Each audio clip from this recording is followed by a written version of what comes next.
Eventually, you will eat stones. I shiver with recognition. But the way Schanoes uses the path is her very own. I stand in awe. Or rather, I sit in awe and keep turning the pages. That kind of book. Many of these stories made me shiver. One about rats under the skin, literally. But there is more here than just the cold hand on the back of the neck or the light frisson of terror down the spine. There is mordant humor in Schanoes' take on the 12 dancing princesses, where 12 princes are consigned eternally to a filthy dance hall bar till 12 young women come to rescue them. And with the tale comes an ending that is both surprising and earned. This is a book of short stories, not a novel, with no attempt to link the stories. What holds them together in a loose sort of way are the old tales they spring from. However, make no mistake, these are not those old tales, the ones that wobble about on the superhighway of retellings, often losing both plot and characterization from the long years of tongue polishing. Rather, these stories come from an unconfined imagination soaked in the old stories, but told by an author who has studied them with a microscope and has carved them into her heart.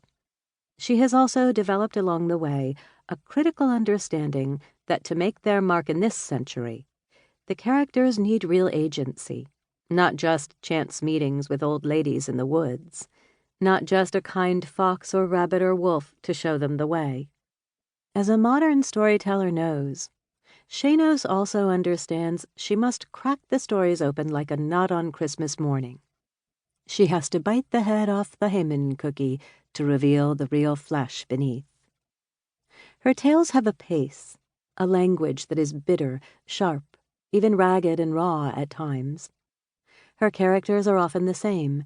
They bleed onto the pages, and she does not always stop to wipe up the messes as she flushes the old openings/closings down the nearest commode. Her sometimes outrageous matching tales to the world's histories are folklorish at the core. Emma Goldman-takes tea with the Baba Yaga. Really? A brilliant story that has a biography, autobiography, history, plus the greatest female anarchist and the most famous witch in folklore, all in one storied place. And Emma holds her own here. How could you ask for more? So, do I like the stories in this book? Like is too soft a word for the way I feel about them. These are stories for our future, not our past.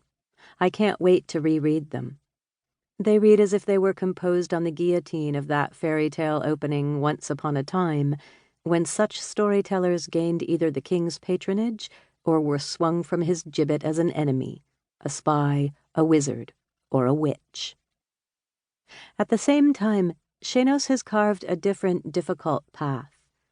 Maybe pins and needles, maybe charcoal and chalk, perhaps roots and stones. It is a tough walk, full of the dark. There are not always happy images or endings. Yes, you can find some footprints ahead of hers, Catherine M. Valenti's, Gregory Maguire's, Isaac Denison's, Angela Carter's. And if I'm feeling presumptuous, possibly mine. But Schanoes has a particular place here, has both daring and a deep core understanding of the old fairy and folk tales. I expect she is not nearly done with the old stories yet. They are a cauldron that keeps giving and giving. She is the one who will be running ahead of the rest of us dawdlers if we are not ready for the race, signaling what is to come.